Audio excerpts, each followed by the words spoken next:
Natural Differential Equations, Lecture 16, Part A. Right, during this lecture we're going to now move away from Laplace's equation and start looking at the diffusion equation. Once again, this lecture will be in two parts. The first part will be dealing with similarity solutions, and the second part will be dealing with solutions in general. Okay, so the diffusion equation is roughly written down as du dt is equals to some constant kappa multiplying the Laplace operator applied to u. In the first thing to observe, it is linear. It is a parabolic equation, and if you remember when we did all the normal forms of this second order equation in two variables, we obtained this guy as a normal form. The other thing is, just like the wave equation, and unlike Laplace's equation, it evolves in time. But it has very different properties for its time evolution than what the wave equation has, and we'll be exploring those during the second part of the talk. Now, when you look to physical things that this equation describes, the first is diffusion, which its name comes from. And the idea is basically, suppose you were to put a droplet of black ink in a medium, how that ink would then move through that medium and eventually color the whole medium would be described by this equation. Another example where it's actually often used is in medical tests, where you use microfluidics to actually determine whether you have a particular disease or not. And how that works is that different molecules that cause disease have different diffusion coefficients, often dependent on the size of the molecule that's causing the disease. And therefore, this equation basically describes how the different types of molecules in these microfluidic experiments would move, and is used in sort of doing the analysis in the end. Another example is random walks, sort of if you have a particle walking randomly, how will it interact with its environment, where will it go, what are its properties, can also be described by a diffusion equation. In fact, if you just think about the physics of putting a little droplet of dye, say in water, those dye molecules are roughly executing on a micro scale random walks as they move through the medium. Another application where it's seen a lot or arises a lot is in economics. In fact, the Lec16 equation that describes options pricing, that gives you an options pricing model, is one such example. Another case is heat conduction. And it's one of the places where you may have encountered it already. Suppose you have a rod, you have an initial temperature profile given here across the rod. You possibly have a source of heat here at one end of the rod, or in a sink in temperature at the other end of the rod. The question is, how will this the temperature profile across the rod evolve in time? And that's also, in this particular case, described by a one-dimensional diffusion equation, and therefore the one-dimensional diffusion equation, or the diffusion equation, is often also known as the heat equation. It appears a lot in statistical physics and in various branches of physics. Okay, the one property that distinguishes the diffusion equation from the wave equation, for example, is that it's irreversible. There's a definite idea of forward time, which is distinguishable from backwards time. And we'll see that in the solutions. It's irreversible in the strict mathematical sense. To get a physical intuition for what's happening is, suppose you put a droplet of dye in a cup of water, you can very definitely see if you've just put in the droplet of dye, as opposed to where it's like localized and is slowly spreading out, as opposed to had the dye been in the water for a long time, in which case the whole volume of water would be dyed black. Okay, so just by looking at the solution, you can actually determine the time direction, and that's you can see that in equations, and we'll look at that in equations, the actual solutions. Okay, so now just to start get our intuition going for the first part about what happens with the diffusion equation, we're going to consider the diffusion equation in one dimension, sort of roughly. If you want to think of a physical problem, think of this rod where you want to describe the heat profile's evolution as a function of time. Okay, so if we write it out in one-dimensional, our Laplace operator just reduces to uxx. So we basically have the time derivative of u is proportional with some proportionality constant kappa. If you're doing it the heat problem here, then it's the conductivity of your metal bar multiplying uxx. And for now, just to pose the problem well, we're going to look at the evolution of u as a function of time where t is greater than 0. So we want to look at a solution of a domain where t varies from 0 to infinity. And we also initially, unlike the example given in the figure over here, we're going to look at an infinite domain where our rod roughly extends from minus infinity to infinity. Later we will specialize to exactly this example where we have a finite domain, but for similarity solutions, it's easiest derived on an infinite domain, or possibly only possible to derive on an infinite domain. Sorry, so I've been speaking about similarity solutions, but a lot of people actually call them self-similar solutions as well. And what we're going to do now is look for self-similar solutions of this problem. So a self-similar solution we basically define as a solution that obeys this property. In other words, uxx is equals to a rescaled version of u where the actual independent variables have also been rescaled. So gamma, alpha, and beta are parameters, and the solution has this property that uxt is equals to gamma u of alpha x beta t. Okay. Not all solutions to this heat equation has this property, but we're simply going to look at the subset of solutions that do. And in fact, the way that we seek the solution that does is a technique, a generalized technique that can be used for other differential equations as well. So it's nice to sort of introduce that with this example. So what we do now to try and find the specific type of solution that has this property, in addition to solving the one-dimensional diffusion equation, is we simply substitute this assumption, or rather the right-hand side of this assumption, into our 1D diffusion equation over there. And if we do that, we simply have to work out ut, which is basically ddt of this whole thing. So that is just gamma times beta, which arises from taking ddt of the second argument, times ut. And we now look on the right-hand side of the 1D diffusion equation, and we have to work out uxx. But that is simply, and that's equals, sorry, the left-hand side is equals to kappa times gamma, and uxx is simply because alpha now multiplies x, you have to add an additional alpha squared term.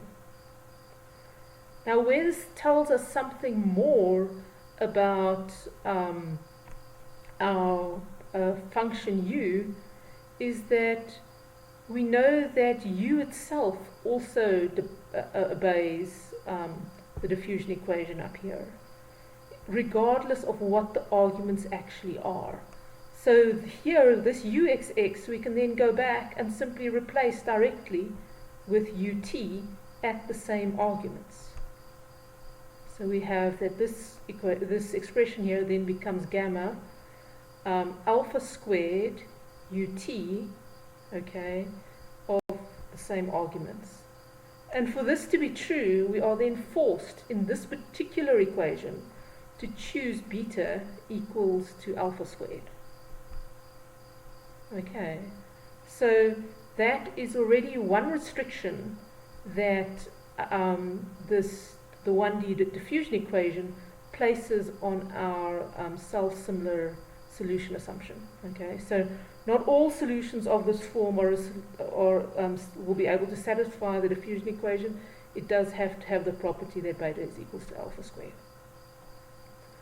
The next step, that where we further restrict the nature of the u's that we're looking at, is basically to say we want to work with solutions where the total heat, in other words, the integral over U, is finite.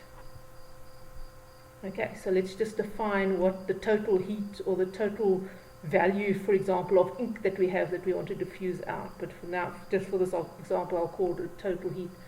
We define the total heat simply as the integral over x of ux comma t.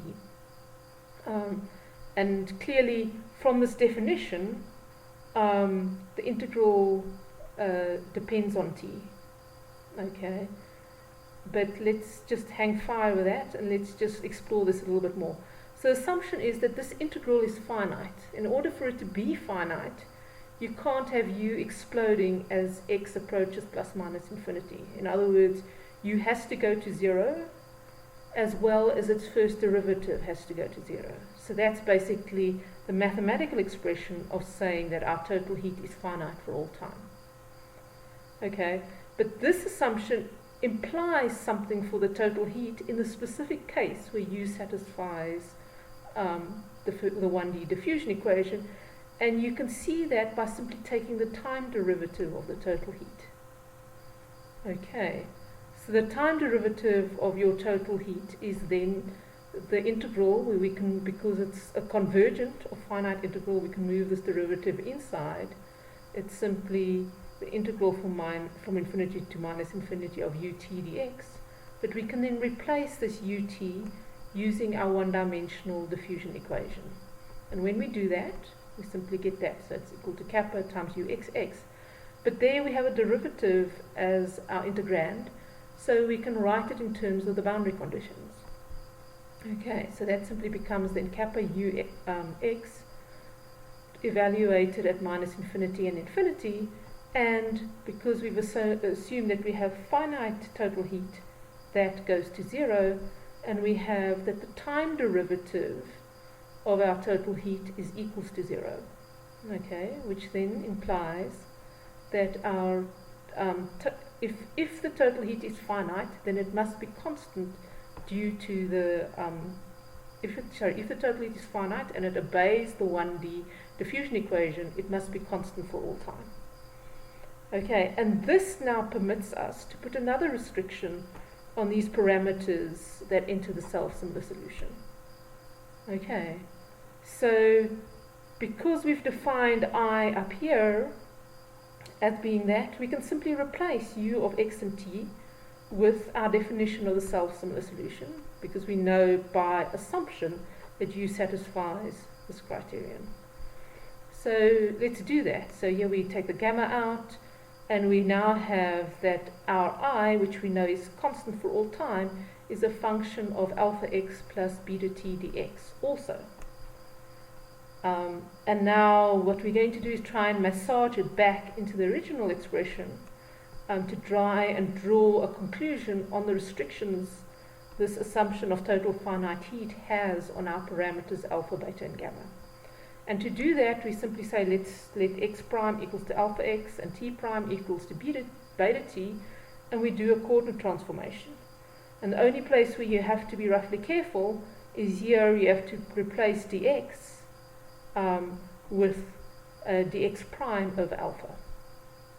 Okay, so we get then that I is in addition also equals to this expression where dx prime has been over alpha replaces dx, and gamma is multiplying in front because we substituted in the self-similar or equation for u. And the next step is to observe is that this particular integral is exactly the definition of I. So we basically have that I is equals to gamma over alpha I, which is only true if gamma is equals to alpha. Okay, so we now have an additional constraint on what these parameters are. Okay, so that is all we can say just from sort of given the assumptions that we've made. And what we now want to do is actually solve for the type of function that u is if we've made these additional assumptions to for our heat equation. In other words, we are now seeking a function ux of t that obeys the functional equation that is also equals to u times alpha, where the independent variables have been rescaled in the following way. And we know that this is true for all alpha, for t greater than 0, and for x.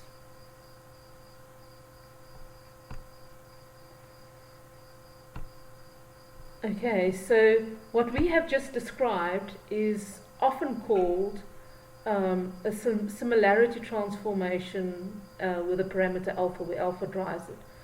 And we want to now look for the similarity solutions or the self-similar solutions, which are sort of basically words I'm unfortunately going to use interchangeably, that obeys this in addition to the 1D diffusion equation. But before we do that, we can actually use the property that U obeys this equation to simplify the problem further.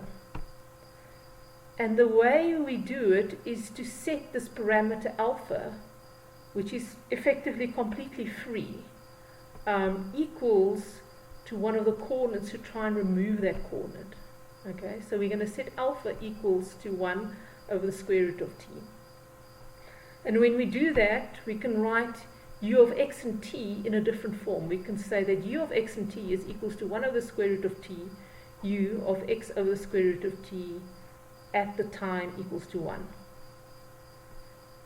And to just write it out more concretely, what we have actually achieved by doing so is we found a way of, in some sense, reducing the complexity of the problem, okay, by introducing this new variable that is often known as the similarity variable, and we're going to call that variable c. Okay, so c is now equals to x over the square root of t, and this function phi is then just defined as phi of c is equals to u of c at time 1.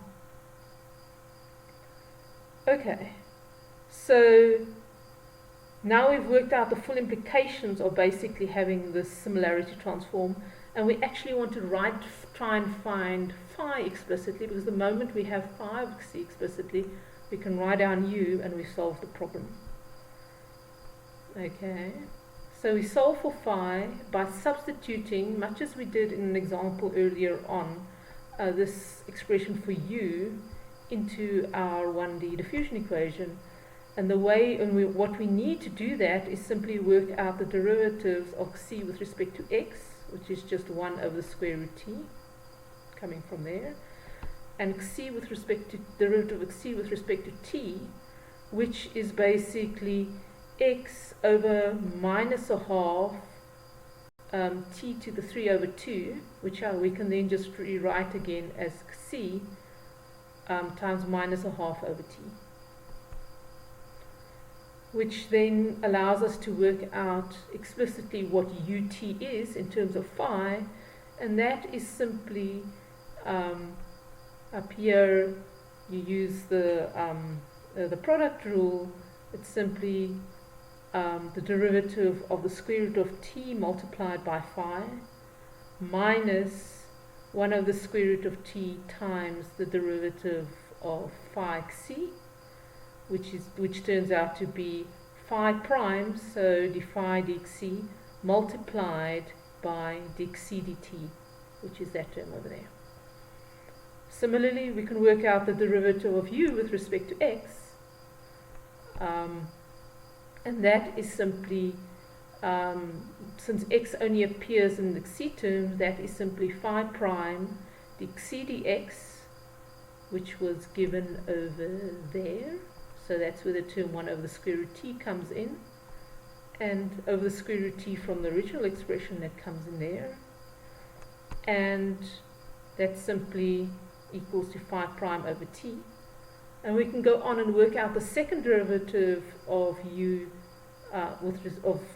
with respect to x, and what we get is that once again it's simply phi prime d phi prime dx, which is phi prime prime, so two derivatives with respect to xc, multiplied by dxc dx. Let's add one of the square root t term. So just putting it there. Okay, so now we have all the expressions in terms of our new function phi, and what we're going to do now is substitute these back into the 1D diffusion equation, which simply states that u of t is equals to kappa times uxx. Okay, so there we go. Oops. We have our kappa times uxx over there, plus u of t, minus u of t, which is just minus, so plus phi plus c phi prime over the denominator. And because we've assumed t is greater than 0, we can multiply through by the denominator and multiply, so you have a factor of 2 kappa phi prime over there.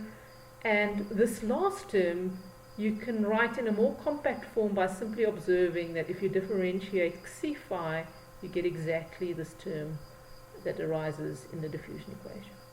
Okay, so we now have simplified our problem tremendously. We now have an ordinary differential equation that describes phi, and what we can do is integrate it. This first integration is quite easy. It's simply 2 kappa phi, because it's equal to 0, plus c phi is equals to a constant. But that constant term we know, okay, and particularly we can get that constant, it has to be 0, because we showed that both u and ux, in other words, both u, which is equals to that, and ux, which is equals to this, has to be 0 as you go to infinity. And so this expression for u is enough to say that the way to force this thing to go to 0 is that phi must go to 0, and this ux expression also says that phi prime must go to 0, therefore c has got to be 0. By simply evaluating this thing at infinity. Okay, so that makes integrating the next step a lot easier. So we simply rewrite this expression by taking phi to the left-hand side, and we have phi prime, so dphi dxc over phi is equal to minus c over 2 kappa. And we can once again integrate it, and we get that ln of phi is minus c squared over 4 kappa plus a constant c2, or taking the exponent on both sides, we have phi is equals to d times e to the minus 2c squared over 4 kappa. And we want to use the solution again later on, so we can be even more careful in the way we define d and use it in a way to define it geometrically. And what we're going to do is just normalize our total heat of the function. In other words, we're going to choose d so that I is equals to 1. Okay. So if you want a case where your heat is greater, you're just going to take this particular solution and multiply by the total heat available. Okay, so to work that out and to work out what that constraint has on the function d, let's do it explicitly. So here we have replaced the definition of I, which is just the integral from minus infinity to infinity dx of u, with the actual definition of u in our self-similar form, where it is now phi x over the square root t divided by the square root of t, and I've just put that over under dx. Okay, and then we can change variables, and instead of considering dx, we can simply write this as dxc, which is why I wrote it this way in the first place, and we can put c in there, and we simply have that I is equals to phi from minus infinity to infinity dxc for all time, and we've substituted our phi in there. So what I want to do now is evaluate this integral, because this is actually an analytic integral, and it makes the problem, writing down the problem, very easy. And I just want to comment on how you actually evaluate the analytic integral. It might have been something you've seen it before, but from completeness, I'm just going to do it next.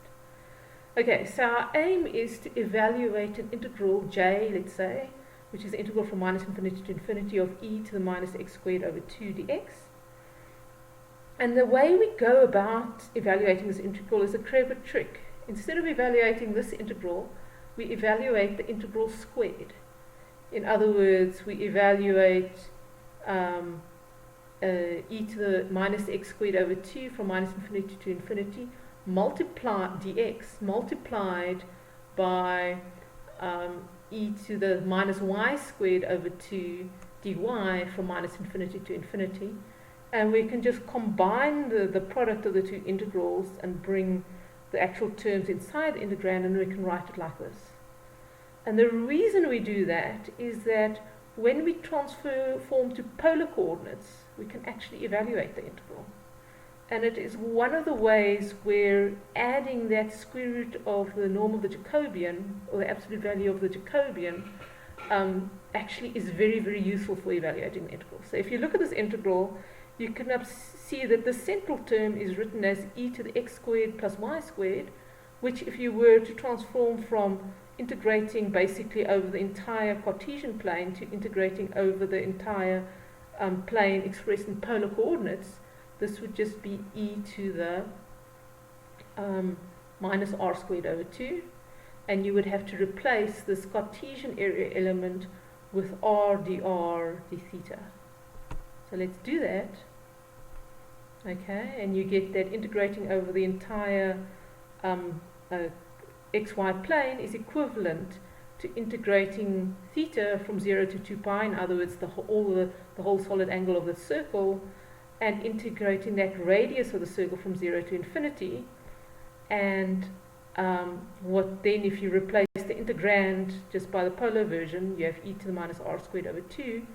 And then here is the nice part where you have your area element contributing a factor of r due to the Jacobian of the coordinate transformation dr.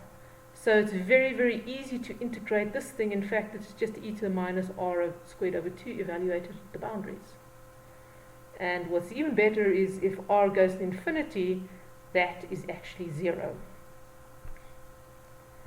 So this first part of the integral over the whole sort of angle of the circle simply contributes a factor of 2 pi multiplied by the actual exact integral of this thing, which is minus e to the minus r squared over 2, evaluated at r equals to 0. So if r equals to 0, that part there is 1, and it is minus because of the lower thing, and that cancels with that minus. So that's just 1 times 2 pi, and the term at r equals to infinity vanishes. So you have that j squared is equals to 2 pi, and therefore j is equals to the square root of 2 pi. Okay, so that's just a little aside before we try and find the analytic expression for d. So let's now go back to this integral over here and simply massage it that it gets into this form up here. And the way we do it is we basically want to change our exponent so that it has the form, say, of a variable squared over 2 and integrate with respect to that variable.